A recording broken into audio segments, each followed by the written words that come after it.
Nobody saw this coming. A quiet Tuesday afternoon in a recording studio somewhere in Los Angeles. Cameras rolling, lights perfectly positioned, and Oprah Winfrey sitting across from a 20-year-old girl from Quezon City who had absolutely no intention of playing it safe. When you think about Oprah, you think about control. 40 years in the media industry will do that to a person. She walks into every room already knowing how the conversation ends. She has interviewed presidents, survivors, legends. She reads people for a living. But Alex did not arrive with a script. She came armed with something far more dangerous than preparation. She came with the truth. And the moment Oprah's words landed wrong, the world was never going to be the same. Let's rewind slightly because you have to understand the setting to feel the full weight of what happened. This was not some casual podcast appearance or a behind-the-scenes chat. This was a prime-time sit-down interview, the kind that shapes careers and defines legacies. Alex had just signed a $75 million contract with Nike, a number that stopped the entire sports world in its tracks. She is not yet old enough to rent a car in most countries, and she is already in a financial bracket that places her alongside the most iconic names in athletic history. So, naturally, Oprah wanted a piece of that story. What nobody anticipated was what Oprah said during the portion of the conversation about the Nike deal.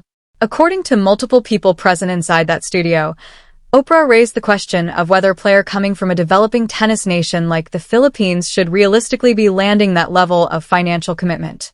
On paper, some might read that as a business question. But it was not the words alone. It was the tone. It was the implication buried beneath the question.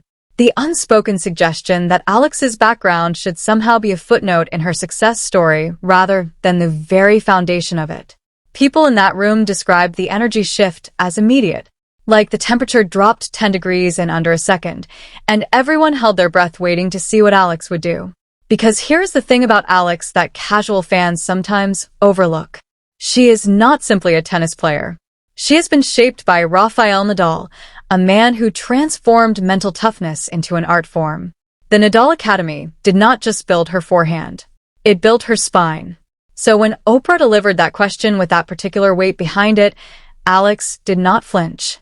She did not smile it away. She did not reach for the safe answer that her PR team might have whispered to her before she walked through the door. She looked directly at Oprah and delivered 8 words that have since taken on a life entirely their own. My roots are my strength, not my weakness. 8 words. That was all it took. And suddenly, one of the most powerful women in the history of media was the one who looked small. The room went completely still. People who were there say Oprah actually paused, which if you know anything about her interviewing style, almost never happens. For the first time in decades, she had no follow-up ready. She had nothing. And in that silence, something enormous shifted. Within hours, fragments of the story began leaking out the way they always do when the energy in a room is too electric to contain. Social media ignited.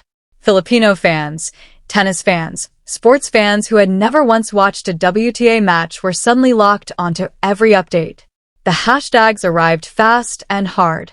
Phrases like stand tall and respect the roots spread across platforms in multiple languages. And the reaction was not merely emotional. It was organized. The Eala community, what fans have begun calling Eala mania, mobilized like a digital army with a clear and unified mission. They were not simply defending Alex. They were sending a message to every media institution that believed it had the authority to measure an athlete's worth by the GDP of her home country. Meanwhile, behind the scenes at Oprah's production company, the panic was genuine. Insiders say her team moved immediately to contain the damage. Producers were reportedly furious, not at Oprah precisely, but at the situation itself. They had accidentally handed the fastest-growing fan base in tennis a reason to go to war. A private call was allegedly placed to Alex's camp shortly after the interview wrapped, requesting that the most sensitive portion of the conversation be edited out before anything reached the public. And they were not simply asking politely. According to sources close to the Eala family, the offer included promises of future features, collaborations, and prominent placements. Essentially, they were offering Alex a deal to let the moment disappear quietly. Her team's response was simple and absolute. The truth does not need editing. That answer alone tells you everything about how the Eala camp operates.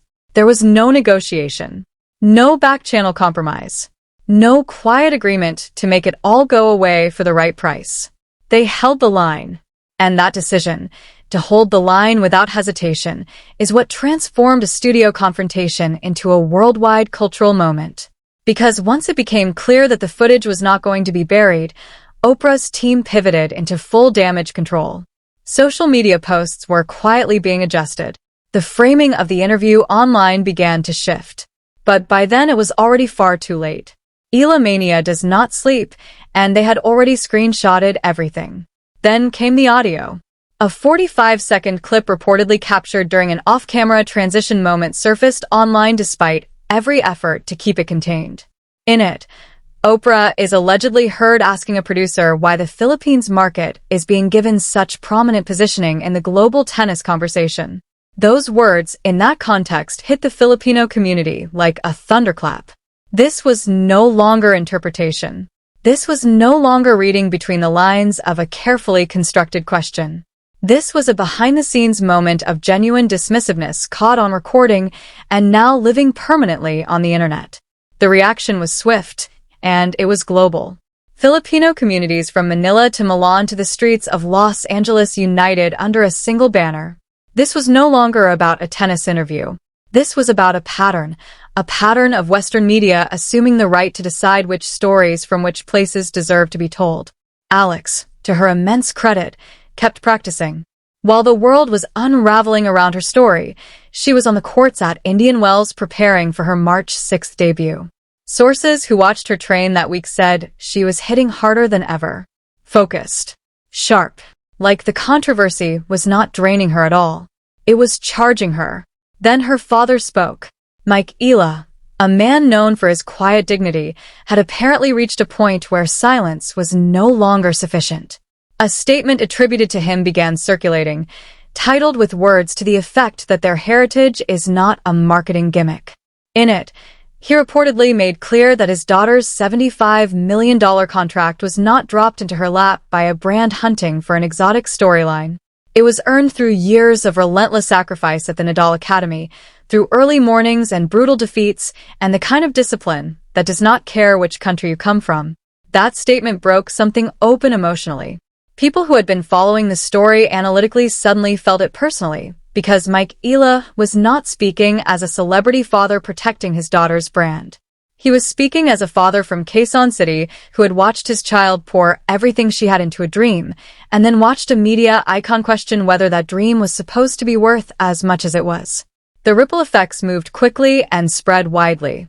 Reports emerged that top WTA players, including Coco Gauff, had quietly signaled their support for Alex, instructing their representatives to distance themselves from Oprah-affiliated projects until the situation was properly addressed. That is not a minor development in the tennis world.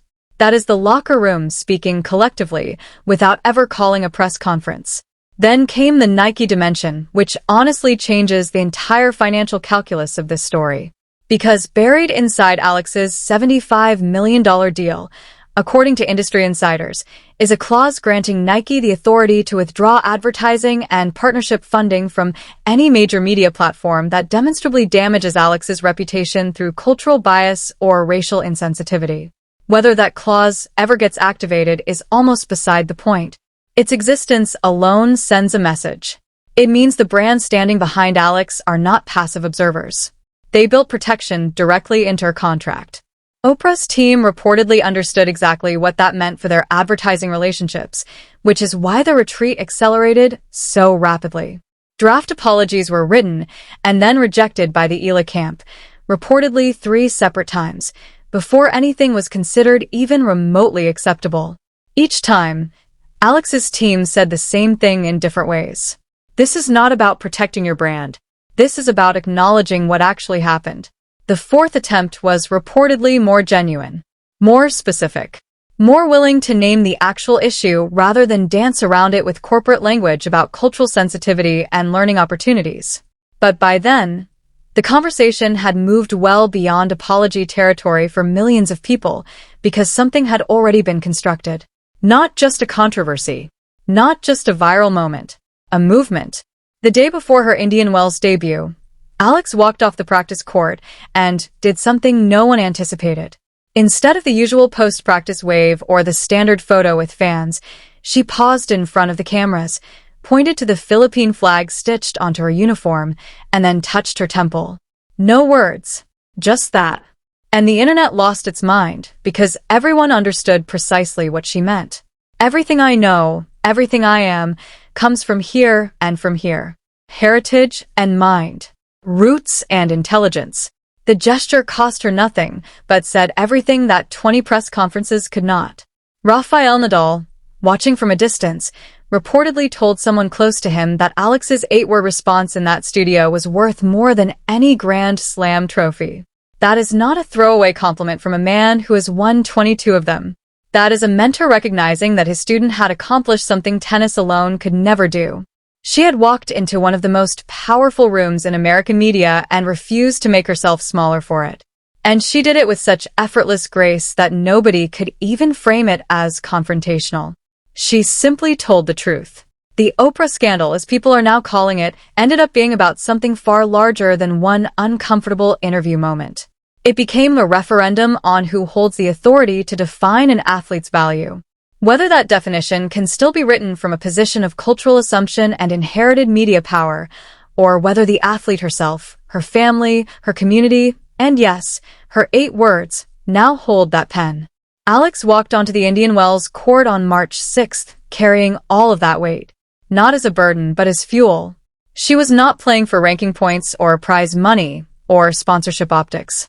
She was playing for every child who had ever heard someone imply that where you come from places a ceiling on what you are permitted to become.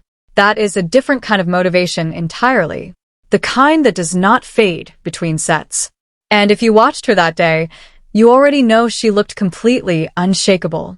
Whatever happens next in her career, whatever titles she wins or loses, one thing is already written in permanent ink. A 20-year-old from Quezon City walked into a room with one of the most powerful broadcasters in the history of media, held her ground, spoke 8 words, and changed the conversation permanently. That is not just a sports story. That is something else entirely.